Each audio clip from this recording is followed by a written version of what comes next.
This is the Inferno Podcast. It's the official podcast of UAB Athletics. Blazer fans, this is the place every week for an inside look into UAB Athletics. This episode is brought to you by Pearl River Resort. Welcome into the Inferno Podcast. I'm your host, Scott Griffin, for Season 3, Episode 6 here. We're going to talk a little baseball. Spring sports is here. It's gotten warmer, and all the things are in action. We got a lot to talk about here. Of course, we got the rundown coming at you, brought to you by Legacy Credit Union, the official credit union of UAB Athletics. Baseball is here. Casey Dunn will be here going into his 5th year with the baseball program. Also, Chase Ingram bringing one of his big right-handers on with it, and we'll talk a little baseball with those guys. But also track and field, they had a great meet to begin the year. 8 personal bests at the UAB Invite. Men's basketball finally won a home game. How about that? They're 6-5 now in the league. They get a little week off here till a game coming up this weekend. But Andy Kennedy obviously wanting to be in that top 4 there to get that double bye in the tournament, which of course is here in Birmingham. UAB softball starts the Southern Miss tournament, and they went 2-3, but the season has begun there. And again, baseball starting this weekend against number 13 Florida. Yep, you start with the top 20 on the road, but Casey Dunn's ready to put his team on the field and see what he has. So, got all that to talk about here on the Inferno Podcast. Remember, you can follow us on YouTube and Instagram, Twitter, Facebook, wherever you like to follow and watch the Inferno Podcast. You got all the listings there. So we'll take a break, come back with more here on the Inferno Podcast. Stay with us.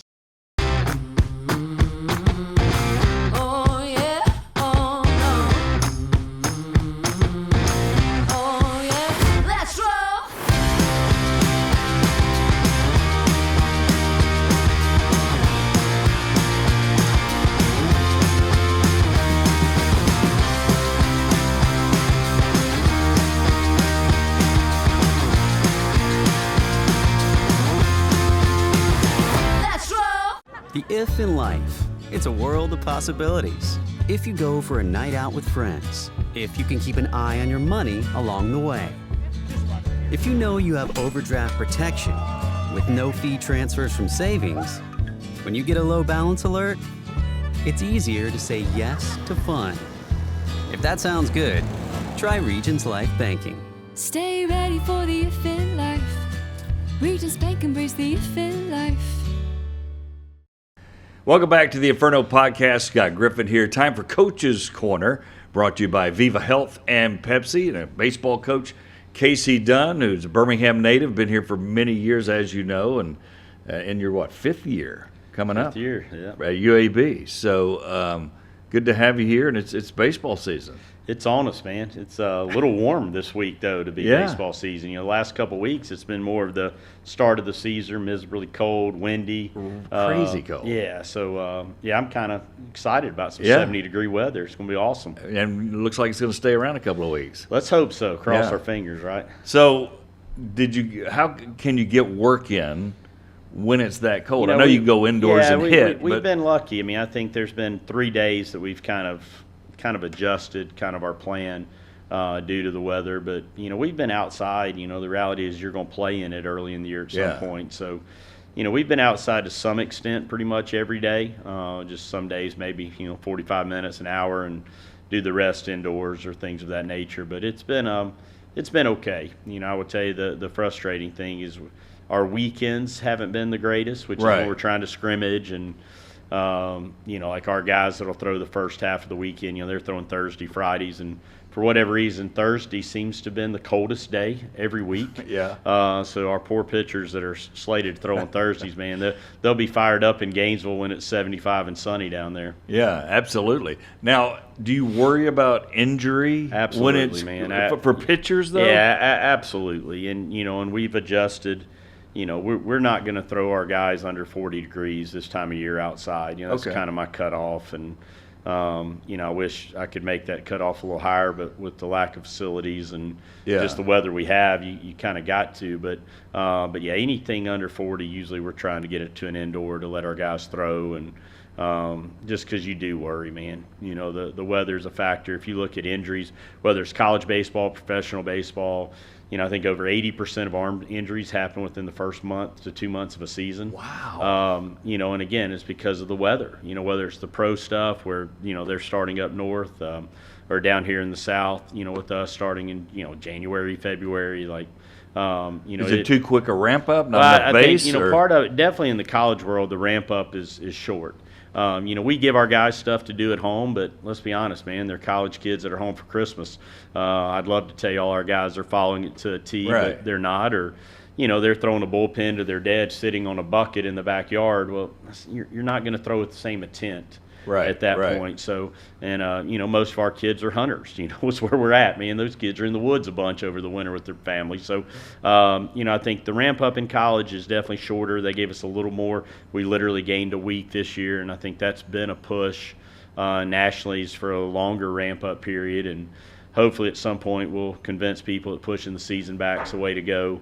So we'll see what happens with that. But, even on the pro side with spring trainings, it's the amount of injuries the past few years during the spring is unbelievable because guys just aren't ready, or guys are training in the off season with more of a velocity intent, and it's putting more stress on the arm and those kind of things. Because I'm a believer, you don't get hurt the day it blows. You get hurt leading up until that point. So it's a challenge. We're dealing with several injuries this year. We lost 2 guys in the fall for the season, and we've got a couple guys that are kind of dinged up right now that won't be available opening weekend, and it's frustrating. You question what you do, but because you can't call the minor leagues. Yeah, that's right. Well, now again, I think we can now. We can. I think I can go get the guy from the Barons and make him eligible all of a sudden. Now, evidently, the way basketball is going. Yeah, that's what I told our guys. Instead of recruiting the portal, man, we'll start seeing who's about to see who's about to get released from the Barons. Man, you got a 7 ERA, you're going to get cut. Why don't you come throw for us next year?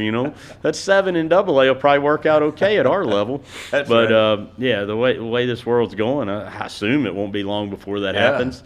So maybe we can just be on the cutting edge. There's got to be some attorney out there that's willing to take on a baseball kid, right?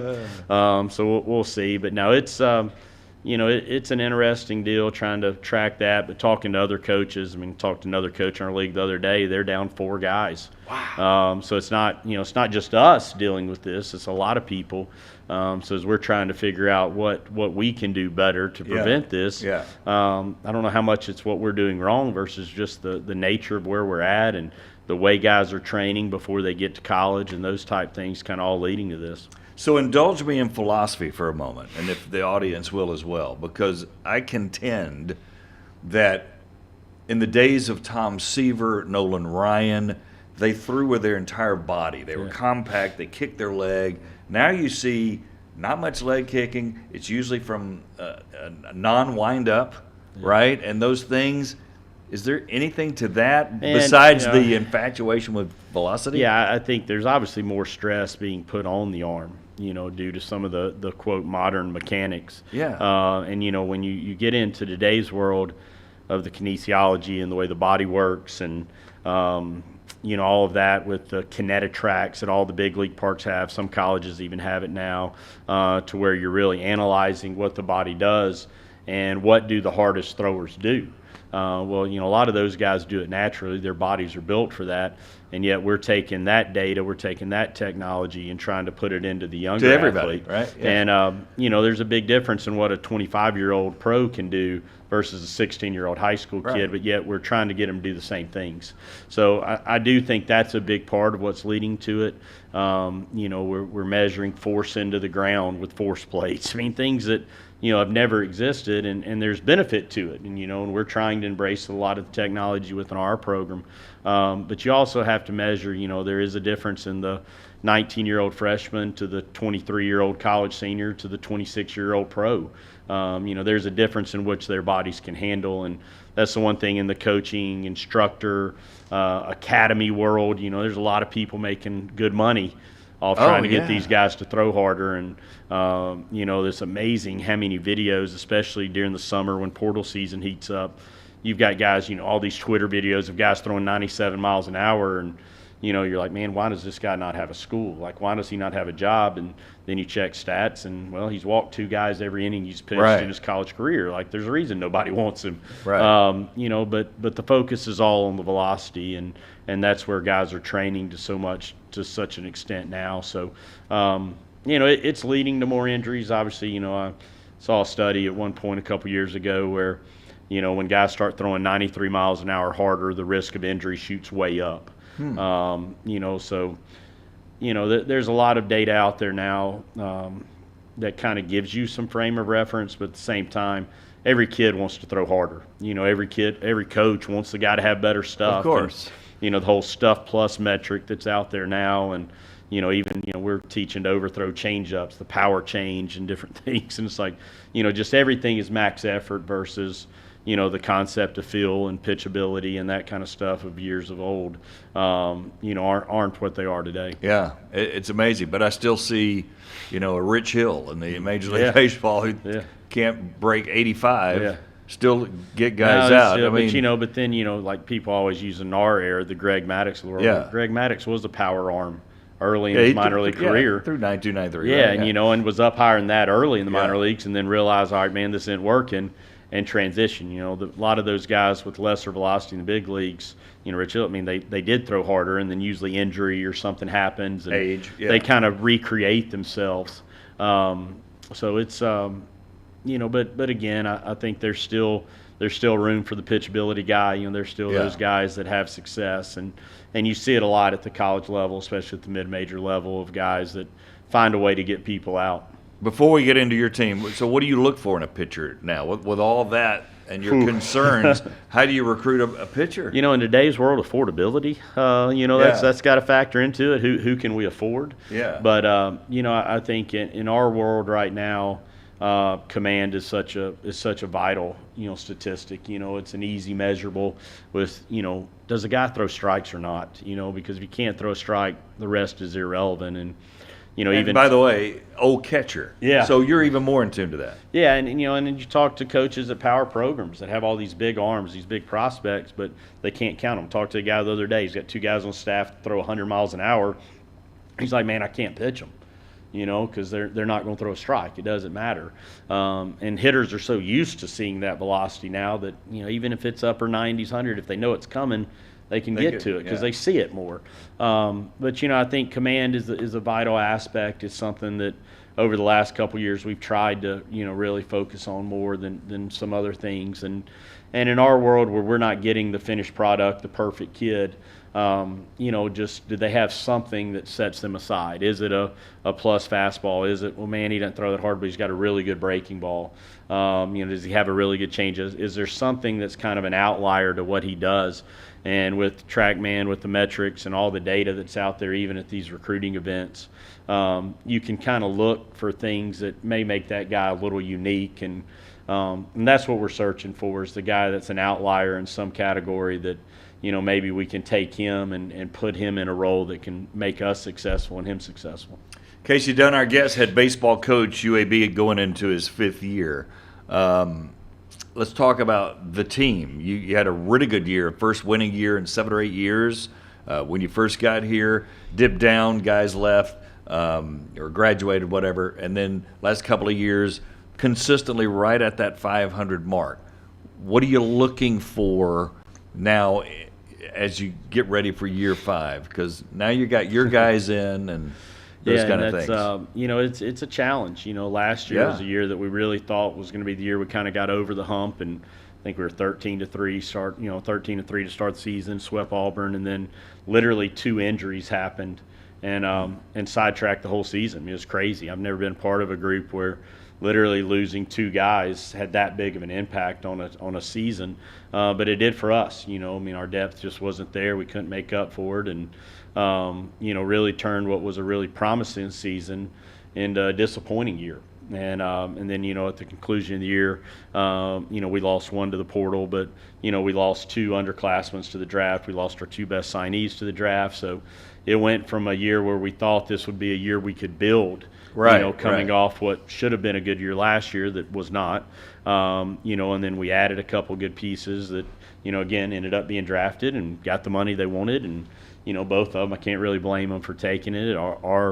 We had 3 juniors that we were concerned about losing, and kind of got through the portal deadline, holding on to 2 of the 3. And, man, I was fired up that we kept those guys. And, then the Braves and Nationals came calling a couple weeks later, and we couldn't hold on to them anymore. But, wow. Which is good. It's bad for this year's team, but it's good for the program long term. Last year we had 3 kids drafted out of our program. They came here out of high school and stuck with it. 2 of them were 3-year guys. One was a 4-year guy. We had 5 kids in the SEC last year that could have been still in our program. Not a one of those 5 was taken. So from a long-term standpoint, we can sell them like, this is a good development place for you. It's a place you can reach your dreams. You go chase it somewhere else, it's not a guarantee it happens. And those guys that left us were 0 for 5 being drafted. We had 3 guys that stuck it out that were. So long-term, I think that's a good thing. I wish I had those guys in the program this year. I do wish I had 2 of them as seniors this year. It'd feel a little different, going into Gainesville with a, draft pick catcher and a draft pick Friday night guy. But instead we're going to go in with a transfer and a freshman. But, it is a situation this year looking at it. I really like the youth of our team. We don't have a ton of experience coming back, which is scary in a world of older teams. We play in a league where teams in our conference have committed to baseball and put money behind it, with the whole rev share world. And, it's going to be an older league. Teams in our league were able to go out and buy some pieces out of the portal. And, we're going to count on some young guys. And, and that's scary. There's some optimism in some sense because I do like our young guys. And if they can adjust quickly, I believe they have some talent and some ability that can compete. But we're going to really need those few older pieces to be good for us. And, we don't have a lot of experience, but the few guys we have, we need them to play like 4th-year seniors. Yeah. So there's another difference, too, and correct me if I'm wrong, but non-conference when you're at a UAB or a Samford or a Jack State, first of all, you're playing each other. You're playing Jack State, Samford, Alabama, Auburn. So I guess what I want people to understand, if they haven't thought about it, is in basketball or football non-conference, you might have some wins over there you can schedule. That's not the reality. No, so man, you've got this non-conference that gets you better. Yeah. Then you've got conference, which is what you're it's a different dynamic. Oh, man, I wish we could find some of those wins, man. I look at basketball playing some non-D1s and some things, that people do, and I'm like, whew, man, I don't know if we could find those. But, but no, when you look at where we are in the states, you got Jacksonville State that I think's picked 2nd or 3rd in their league. Troy will be picked in the top couple of their league. Sanford's picked 1st in their league. Alabama and Auburn obviously are good programs. We go up to UNA, who's a transitioning team. Last year made a big jump, in terms of kind of being able to compete at the Division I level, and was a much different team than the one we played when they first transitioned. And, even Alabama State, people look at it and say, oh, man, that's a SWAC. Well, they're the best team in the SWAC. They're really good. That's a tough Tuesday night game, man. Those guys are good. So, we're very fortunate to be where we are in Birmingham in the state of Alabama, where those midweek games we don't have to travel for. Our longest midweek trip maybe 2 hours. We're lucky, man. We really are lucky with that. But what we're not lucky is all those teams I just mentioned are pretty good and they can beat you. Yeah. And you're recruiting the same guys. And you're chasing the same people. And South Alabama, didn't mention them. We meet them in Montgomery this year to play a midweek. But that's been one of the things that's interesting. You talk about just the baseball in this state. When you talk to like at Alabama and Auburn with their coaching transitions through the years. One of the consistents with all the people that have been hired outside of this area at those places, they're shocked about the difficulty of the Tuesday night game. It's crazy. And it doesn't matter if it's Samford, UAB, Jack State, Troy, South, Alabama State, whoever it is, like you can get beat, even at an Alabama or Auburn.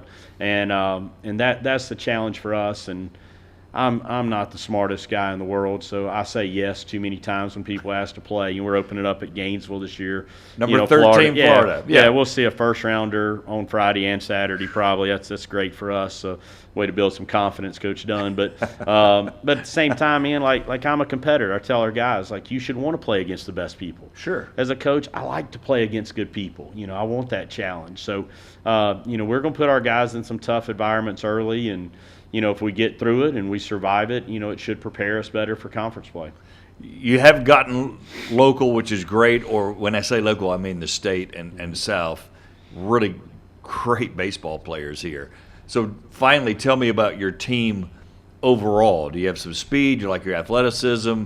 Is your lineup, your hitting there? I know it's always can be more, but just tell me what you see. Yeah, coming at this point, man, it's a bad day for this conversation because I'm struggling to think of the positives here. But no, like I said, I think we've got a chance to be competitive offensively. I think we've got a chance to have 3 or 4 guys in the order that are going to be good. We've got, talking about local guys, John Paul Head's a Vestavia kid, Landon Beavers from Phoenix City. Both of them won state championships respectively. They're both really good. They're both MVPs of their summer leagues. And, they dealt with some position change last year for us, trying to figure out, where they can play defensively to be successful. To get their bat. And by the end of the year, when they got comfortable and I was comfortable playing them, they did all right. And, like I said, rolled into the summer, had huge summers. And, I think those 2 guys offensively have got to carry us. They're both capable of being all-conference type players. And then, Wesley Helms had a solid year for us as a junior last year. Like, we need him to be a really good senior. Alex Cheeseman hasn't had great statistical years, but he's played a good bit over the last 2 years. We need him as a junior, who's our best athlete. We need him to have a good year. And then, we'll count on 2 freshmen, a couple transfers, and, we'll see how quickly they adjust because regardless of where you come from, the American Conference, people we play non-conference, like, it's really good baseball. Yeah. And, even some guys who have succeeded at maybe some junior colleges, some lower Division I's, like, this is a tough adjustment. So, we're going to rely on them on the mound.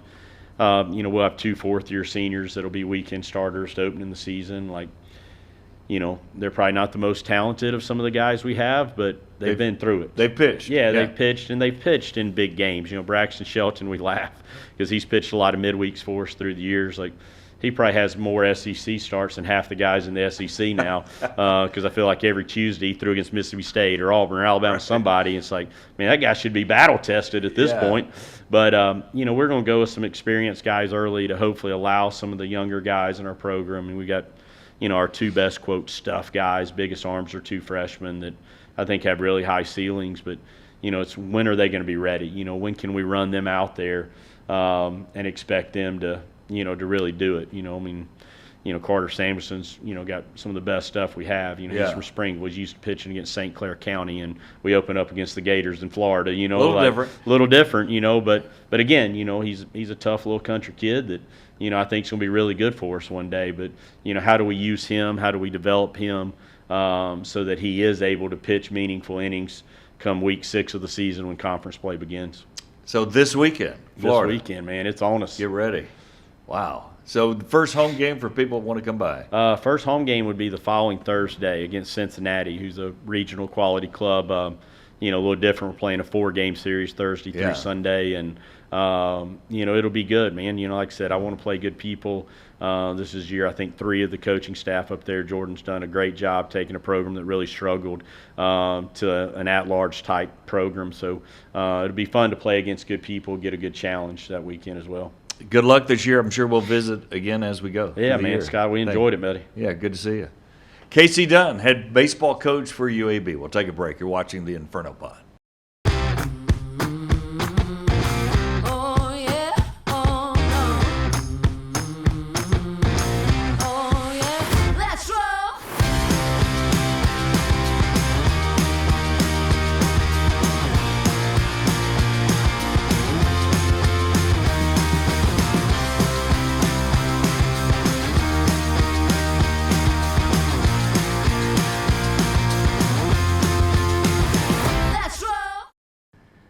Welcome back to the Inferno Podcast. Scott Griffin here. Time for the Blazer of the Week, brought to you by Blazers Mobile. And we got a big old right-handed strapping pitcher here, Chase Ingram, hanging out with us. Chase, how's it going? It's going good. Thanks for having me. Well, we appreciate you hanging out with us here. And let's start with the most obvious question. You're a native Californian. Yes, you sir. choose to go to IMG Academy Yep. all the way across the country. Tell us about that decision on why you did that before you picked college. Mainly, I think God just led me there through COVID, and I think that was kind of a blessing in disguise with California high school sports being shut down. I had aspirations of playing college Division I baseball, and I knew if I wasn't playing baseball with the season shut down, I had to go somewhere where I could. And my family had looked into IMG Academy, and we flew out there over Christmas break, right in between high school semesters, and did a visit, did a little workout, and they liked me. We liked the situation there, and the rest was history. That's really good. Now, the other thing that's different about you is granddad played in the NFL. Yep. Dad, brother played football. You're obviously, what, 6'4", 6'5"? What is your About size? 6'4", yeah. Built like a 6'4"? football player. Yeah, you're. That's what I was going to go with. So you choose baseball. What's the thinking on that? Yeah, I'm the only one in the family that veered off from the football route. But Is everybody large in the family? Yeah, just about. Okay. I caught a little slack, because it runs in the DNA playing football. But for some reason, I was always just drawn more towards baseball, and I had more of a passion. And as I got older, my dad, he kind of was a little more on board with it because just less injuries, not banging my head into someone else for the whole day. But, yeah, they've started to love it, and my family's also learned to kind of develop a love for baseball as I've kept playing, and it's been a really kind of fun transition for the family. I assume you did play high school I did, football, though, yeah. and all that stuff. I sure did. Were you pretty good? I was decent. Just being sizable, I Yeah. was able to compete and be Yeah. more physical and aggressive. But, by the end of practice, I'm kind of just tired of banging my head into somebody and feeling sore all day. So, Yeah. yeah, it was a good change of pace. Now the only thing sore is the shoulder. All right, so tell us about finding the talent of baseball and what grabs you about it. Yeah, so I don't really know exactly when, but I was always pretty good at baseball.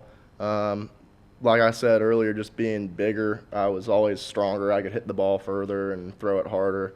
But I think just being surrounded by good teammates growing up. I had a lot of friends that also played, and we would go out in the yard, play wiffle ball, and it just kind of grew that passion for it. And then the more that I loved it, the more I wanted to be better at it and just Yeah. be great. And my dad was great with coaching me, giving me all the resources I needed to be good. And I just started loving it more and more, and that's when I knew I wanted to go play baseball. Yeah. And you hit and pitched in high school. I did. Yeah. And then now purely pitching, right? Yeah, I actually, my freshman and sophomore year here at UAB, I was still two-wang. But Okay. it's just so hard to do it and keep up with it. I decided, and my coach decided that it was going to be in our best interest for myself and the team to focus on pitching and really try and be great at one of them as opposed to trying to manage being good at both. Right. It's always a great decision to do that and handle it that way. But at IMG, you did both as well, right? I did. And, Yes, sir. It's hard to give up though when you Man, play it's hard. baseball. You know what I mean? Yeah. It's like It's hard shagging BP instead of hitting BP now. I reminisce on the days I got to hit BP and hit off the machine, but it's fun. It's still fun. you don't just- ever step in there and when me we take get some hitter hacks. BP. Yeah. If we're lucky enough to get like some pitcher BP, if we Yeah. have a good week of practice, then I'll get in there and get some hacks up. But it definitely shows the rust when I get back in there. All right, so what about UAB grabs you? UAB. Yeah. Because once you have again- not transferred in. That's kind of a Yeah. rare It's thing. rare this You've day. actually been here the Yeah. entire time. This day and age, it's rare. But the biggest thing was coaching staff for me. Coach Casey, he really just was a very personable coach. Every time that I got on the phone with him, it felt like I was talking to a buddy, not talking to a coach. And it was very inviting. While I was at IMG, one of my coaches there actually played for Coach Dunn at Samford and coached with him. So that was our connection. He reached out to Casey and said, "Hey, I've got a guy you need to look at." And it all worked out that I was going actually to Hoover for the Perfect Game High School Showdown. Yep. They were able to come watch me play. I was able to come see campus. We got to meet each other, shake hands, and from there on out, we built a great relationship. And I'd known that I could see myself in Birmingham at UAB, and I thought it was a great fit. I'm sure it's worked out for you because, I mean, It again, sure has. It's rare that you stay at a place. So what has grabbed you about staying here baseball-wise, but then also education-wise and community-wise? So baseball-wise, the culture on the team, it's like you've said, it's tough with it changing, people transferring in, transferring out. But I think that the guys that have stayed here for all 4 years, like myself, we've really done a good job of trying to build a culture of what it's like to be a Blazer baseball player. And I feel like we've been able to get people on board to, join in and really kind of have the same goals and the same mindset. So it's easy showing up to work every day when everybody's got the same goals and they're striving for the same things. But from a school standpoint, I'm a finance major. The Collat School of Business has been great. They've been very helpful with managing, being a Division I athlete, also getting your schooling in, being able to get tutoring help if you need help. But really the work-life balance of being an athlete, a student, and just living in Birmingham has been extremely easy here. And I think it's been a great fit. That's fantastic. It's great to have somebody that has been here this long because, again, as we said, it's kind of rare. Do you want to be a financial analyst or what's the – or Ideally, not unsure yet? Somewhere in the field of real estate. Okay. My family has dabbled with that back home on the West Coast. So I would sit in meetings with my dad and with my grandpa and get to kind of listen to that. So it gave me a bit of a passion for that, and just knowing that, everyone's always going to need a house, someone's going to need a place to run a business, so there will always be a market for real estate. And I think that's something that I could see myself getting into once I'm done with baseball. Chase Ingram, our guest here, Blazer of the Week, brought to you again by Blazer Mobile. Now, you had a kind of a cool moment. You recorded, I think I'm correct, the 15,000th strikeout in UAB history. Did you even know beforehand or? No, I had no idea. I actually just was going on about the week, and then our SID, Andy, shout out to him, he pulled me aside at practice one day, and he told me, "Hey, do you know what you accomplished?" And I said, "No, I was just kind of trying to scratch my head thinking about what I could have done." And then once he told me, I thought that was a really cool experience and a cool opportunity that I got to do that. Yeah, that was very cool. It happened on April 5th against Texas San Antonio, right? Yeah. Do you even recall it? It seems like you would have maybe tried to know it before, but you probably had to look back and go and add it up, I guess. Yeah. I really hadn't known until he told me. But can you remember the strikeout, or was it? I don't think I could, to be honest with you. But I do remember playing against them, great. and I guess I had a good day on the mound. So glory to God for that. Yeah. All right. So tell people about you as a pitcher. What do you do? Are you hard throwing? You mix it up? How many pitches you got? Man, we Your all scouting wish. report. Yeah, we all wish we could be hard throwers, but for myself, I don't think that's the case. I think what makes me a good pitcher is I attack the zone. I throw a lot of strikes, and I throw 4 pitches for a strike. So I throw a fastball, a cutter, a curveball, and a splitter now. So my goal on the mound is to just go up there, attack the zone, and mix pitches very efficiently, not let the hitter get too comfortable or see the same pitch twice back to back. That's just my way of being able to keep that competitive edge. All right, so tell people about the cutter, because that's kind of like a fastball. It can act like it coming out, but then it does some different things. How did you develop that? Yeah, so I actually accidentally developed that in a bullpen Really? working with Coach Green. We were trying to work on tucking my thumb for the fastball, get a little bit more ride on it, and it came out as a nasty cutter, and it just moved about 6-7 inches to the left, kind of like a slider. What was that? Yeah, and we sat there and went, what was going on there? Try that again. And, Catcher went, what? Yeah, the catcher thought he got crossed up. Yeah. Coach thought I crossed him up. So we tried it again, and it was consistently just moving left. So then he said, well, I guess now you got a cutter. So from there on out, I started throwing it, working on it, trying to get more accurate with it. And it's kind of just like a firm, shorter slider. Yeah. Yeah. That's the exact story. I don't know if you know of Mariano Rivera, the greatest reliever ever, I think, for the Yankees. Kind of average, and he discovered a cutter. Yeah. You know that story? You're familiar with it? Yeah, I am. It's kind of crazy. Yeah, I actually watched him pitch a lot with the cutter and try and figure out how he pitched with it, how he pitched to certain batters, setting up pitches.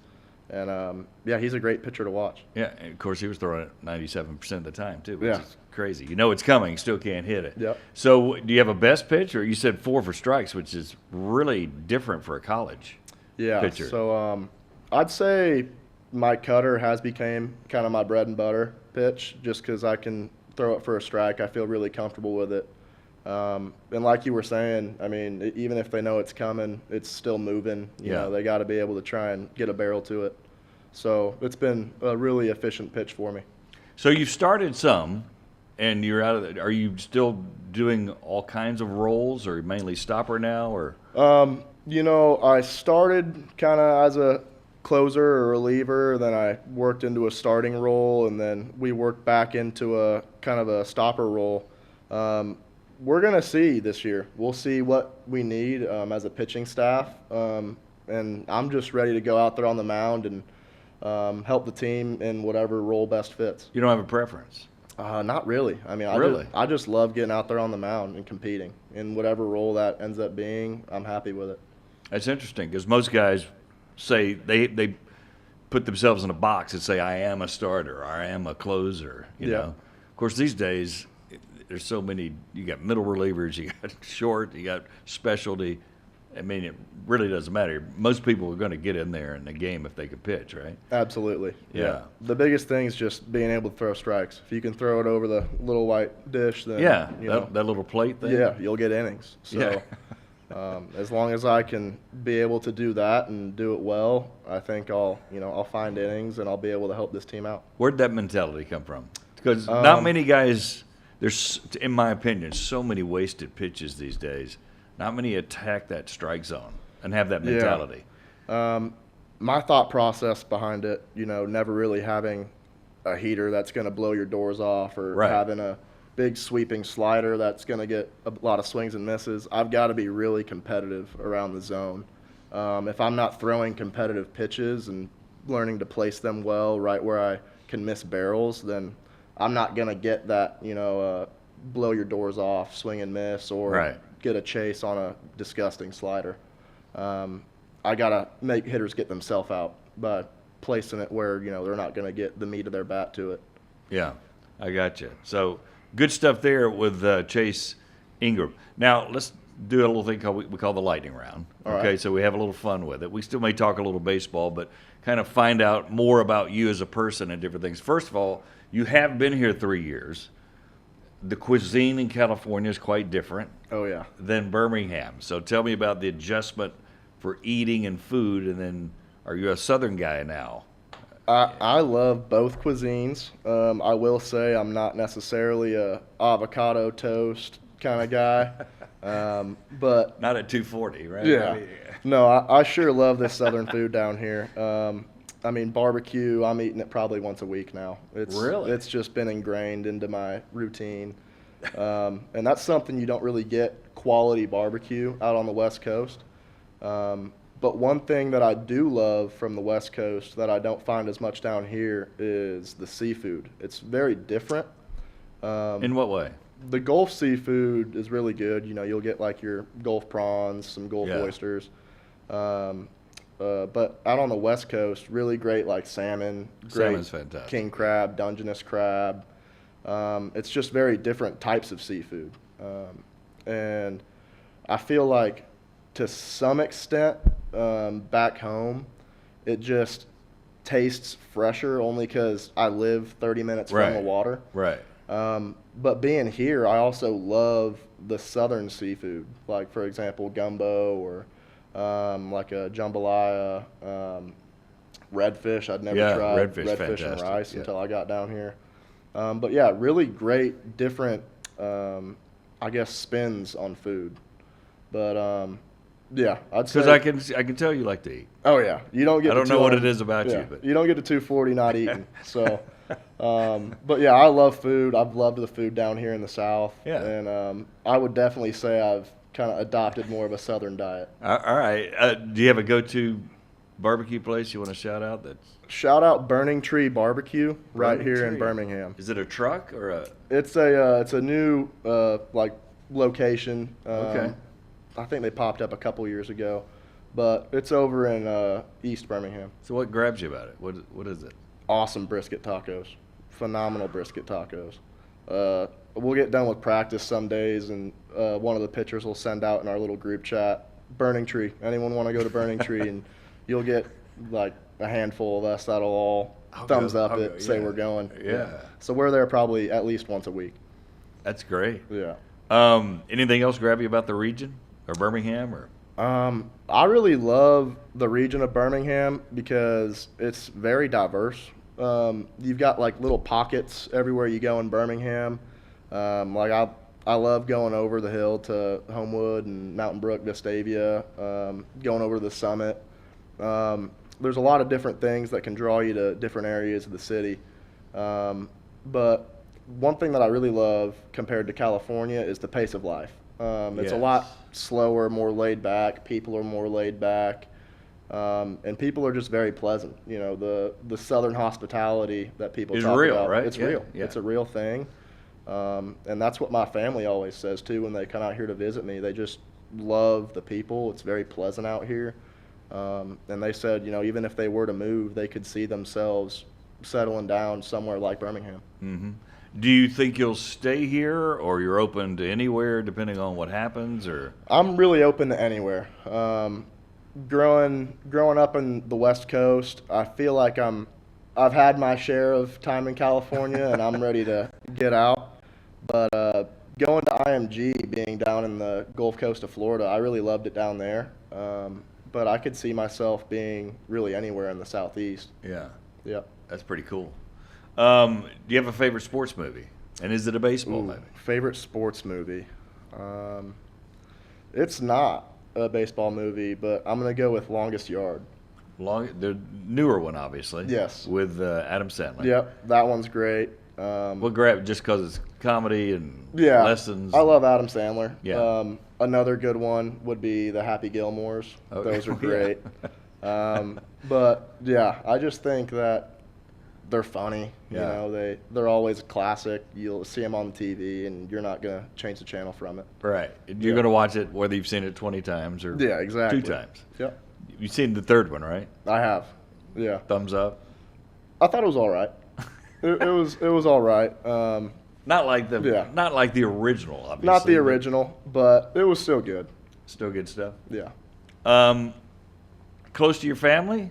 You got any special stories about them? And you know, you said you had that sports mentality with your dad and your brother. Yeah, very close family, tight-knit family. I have an older brother, Clayton, and he always played football growing up. Yeah. So I was kind of his, I guess, like punching bag, his dummy, because he's even bigger than me. His playing weight was like 310 pounds, big 6'6" offensive lineman.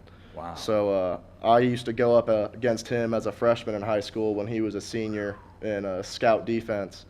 And that partially could be part of the reason why I also chose baseball, just getting beat up at practice. Yeah. But it was fun. It was like a competitive nature. Yeah. Everything that we did, you know, I wanted to beat him at it. He wanted to beat me, and my dad fueled it.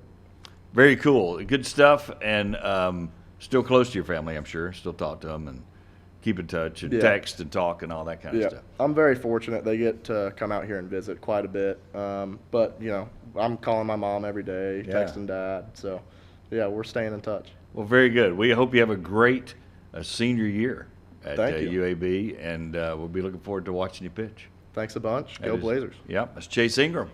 Pitcher, stopper, whatever he wants you to be. Casey Dunn will talk about all of that as well. So we'll take a break, come back with more on the Inferno Pod. Stay with us.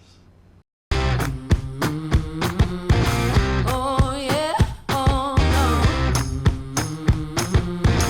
Oh yeah, let's roll.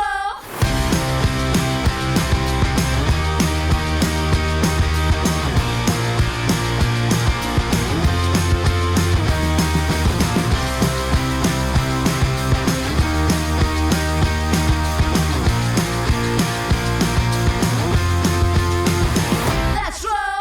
The if in life. It's a world of possibilities. If you go for a night out with friends, if you can keep an eye on your money along the way, if you know you have overdraft protection with no fee transfers from savings, when you get a low balance alert, it's easier to say yes to fun. If that sounds good, try Regions Life Banking. Stay ready for the if in life. Regents Bank, embrace the if in life. Welcome back to the Inferno Podcast. Scott Griffin here. This Week in Blazer Nation brought to you by Children's of Alabama. Before we look at the events coming up this week, let's take a little sneak peek back to last week. And one of them, a major thing, because the men's basketball team finally got a win at home. They beat Rice 71-65. They did it without Kyron Lindsey Martin, one of their three-headed frontline players. They still got 26 rebounds from Chapman and Rivera. They end up winning there. So now finally a win at home in conference play. They're now 6-5 on the year. Again, Andy Kennedy wanting to be, and you've heard him on the podcast talk about it, that top four with the conference tournament being in Birmingham, very key because you get the double bye there. So they are trending in the right way there. Also, track and field, tons of personal bests, 8 in all. You had a couple of people get 600-meter personal best, pole vault, indoor 200-meter.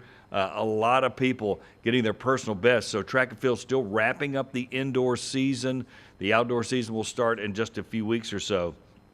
But they had a really strong beat last week. And then softball started before baseball, which will start this week. Softball went out and got wins over Southern Missouri, 10-2, and then over Lipscomb, of course, in Nashville at 9-3. They finished 2-3 in their opening tournament of the year.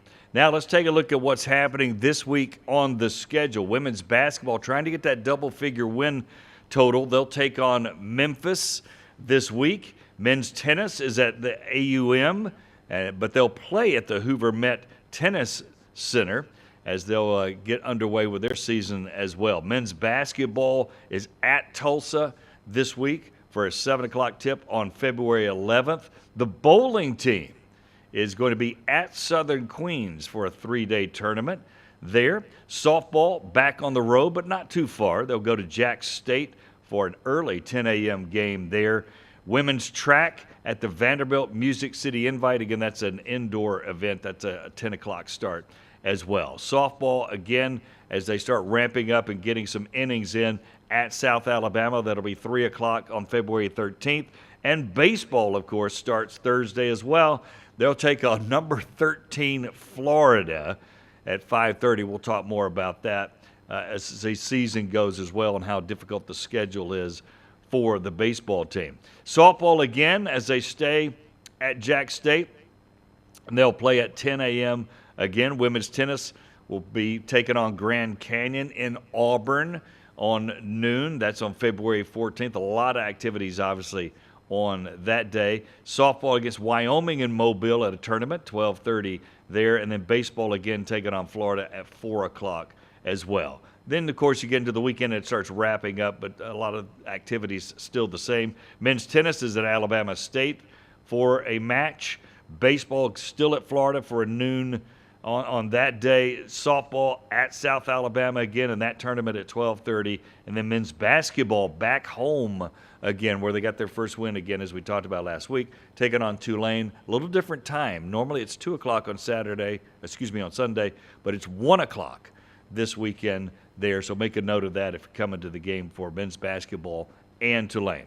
Tons of activities. Spring sports is starting to kick off, and the winter sports is still going on as well. So a lot to see with our Blazers this week. We appreciate you watching the Inferno Podcast. For all the people that make it possible, putting it together, we say thank you and thanks for watching. We'll see you next time on the Inferno Podcast. So long.